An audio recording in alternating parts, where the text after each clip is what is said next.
The little black girl screamed in front of the house. They hit my mother. She's dying. The giant farmer shocked everyone. The rain cut through the night like icy blades when small fists desperately pounded on the wooden door of the farmhouse.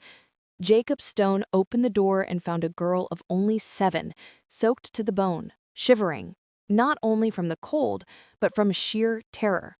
"Please, sir," Aisha cried between sobs. "They hit my mom. She can't get up. She's bleeding a lot." Jacob was 45 years old and knew that look. It wasn't the first time he had seen absolute fear in a child's eyes.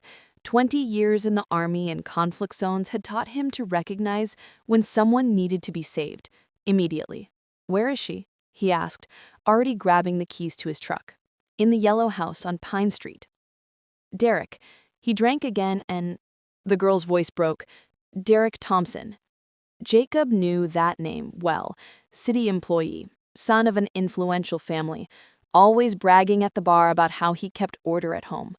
The kind of man the town respected during the day and who beat women at night. As he drove down the muddy road, Jacob watched Aisha in the rearview mirror. The girl was in shock, but her eyes revealed a strength that should not exist in someone so young. It was the same strength he had seen in children in refugee camps, the brutal resilience that is born when you need to survive the unbearable. "My mother always said you were different from the other men in town," Aisha murmured. "She said you don't talk much, but you have kind eyes." Jacob didn't answer, but something stirred in his chest. 5 years ago, since retiring from the army and buying that isolated farm, he had deliberately distanced himself from the town's problems. He wanted peace, silence, a life without violence. But when they saw the yellow house, Jacob realized that some ghosts from the past never leave us completely. Maya was lying on the floor, one eye swollen, her lips split, purple marks on her neck. Derek was sitting in the armchair, drinking beer as if nothing had happened. "What do you want here, Stone?" Derek growled, staggering to his feet. "This is a family matter." Jacob watched the scene in silence. Derek was smaller than him, but arrogant in a way that only cowardly men can be, the kind who hit women because they know they can't fight back. "The girl asked me for help," Jacob said, his voice calm but laden with something that made Derek hesitate for a second. "Oh, sure, the lone hero came to save the day," Derek laughed, but there was nervousness in his voice. "You have no idea who you're messing with, old man. My father knows everyone in this town." As Derek continued talking, Jacob was mentally calculating distance to the door, weapon positions, escape routes. 20 years of military training doesn't fade easily. But it was when Derek pointed his finger at Aisha and said, "This little girl is going to learn not to stick her nose where it doesn't belong," that something changed in the air of the room. Jacob stepped forward, just one, but Derek immediately backed away. "You're going to back away from them," Jacob said, his voice low like the rumble of a distant engine. "Now." Derek tried to laugh, but the sound came out forced.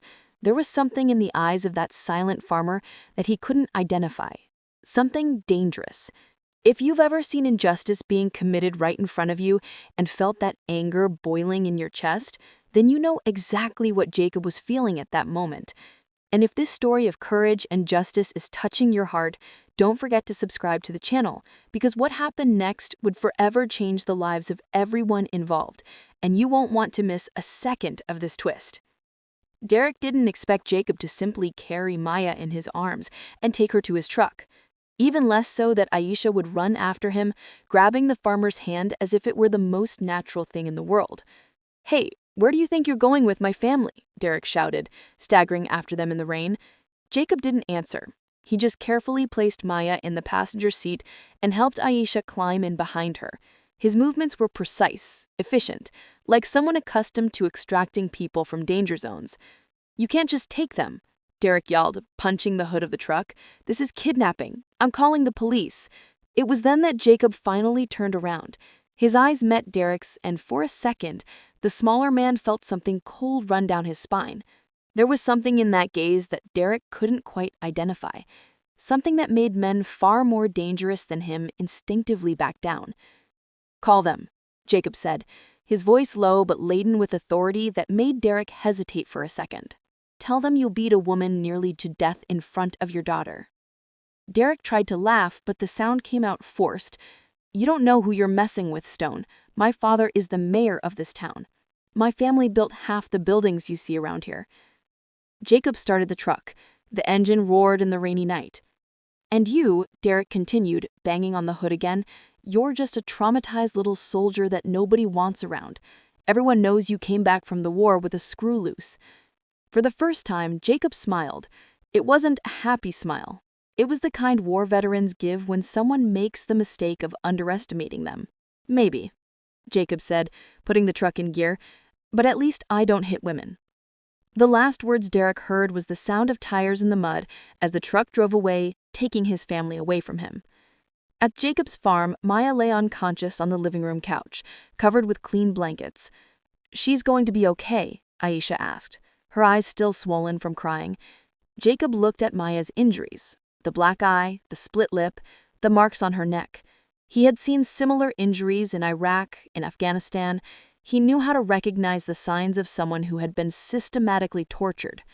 "She'll be fine," Jacob said, and for the first time since he had found her, Aisha smiled. What the girl didn't know was that Jacob was lying. Maya had head trauma, possibly broken ribs. She needed to go to a hospital. But Jacob knew that Derek had contacts all over the city. At the hospital, he could easily make up a story, claim that Maya had fallen or hurt herself. Jacob picked up his phone and dialed a number he hadn't used in years. "Dr. Martinez, it's Jacob Stone." "Yes, I know it's been a long time. I need a favor."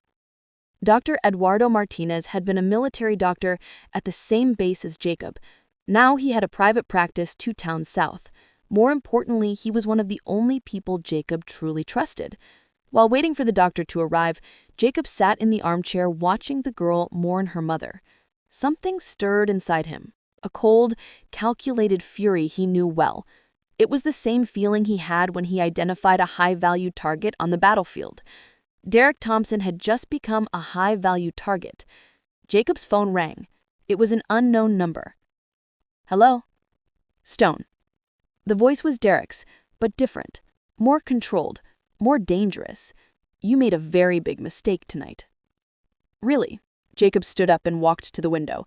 Outside, the rain had stopped, but the night remained dark. "My father has already called Sheriff Henderson. Tomorrow morning you will be arrested for kidnapping, trespassing, and interference in family matters." Jacob was silent for a long moment.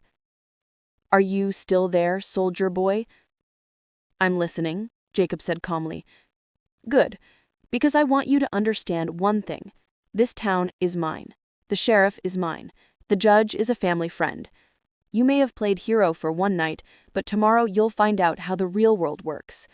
Derek laughed, a cruel, confident sound. "You should have stayed on your little farm, Stone, away from other people's problems. Now you're going to find out that messing with the Thompson family was the biggest mistake of your pathetic life." The call ended. Jacob put the phone away and returned to the armchair. Aisha had fallen asleep on the floor, one hand still touching her mother's arm. Maya was breathing heavily, but she was alive. Derek Thompson thought he knew Jacob Stone. He thought he was just a traumatized, isolated veteran, easy to intimidate, and unable to defend himself.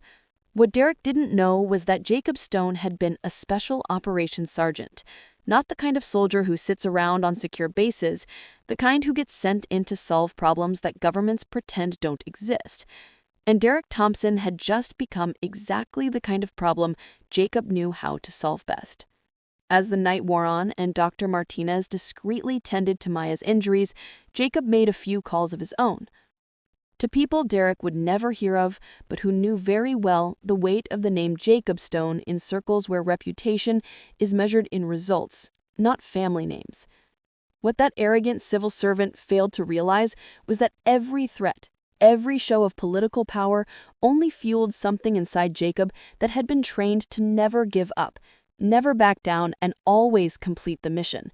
And now Derek had inadvertently turned the protection of Maya and Aisha into the most important mission of Jacob's life. Subscribe to the channel if you want to find out how a man underestimated for his quietness can be exactly the kind of storm that arrogant, privileged people never saw coming. The next morning, Sheriff Henderson showed up at Jacob's farm at exactly 7 a.m., accompanied by Derek and 2 deputies.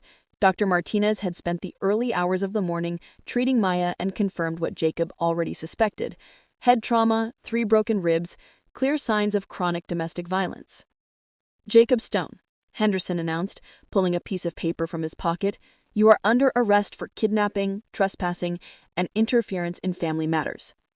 Derek smiled beside the sheriff, his eyes shining with cruel satisfaction. "I warned you didn't know who you were messing with, soldier." Jacob looked calmly at the warrant. It was signed by Judge Morrison, the same last name as Derek lived, an old family in town, as he had said.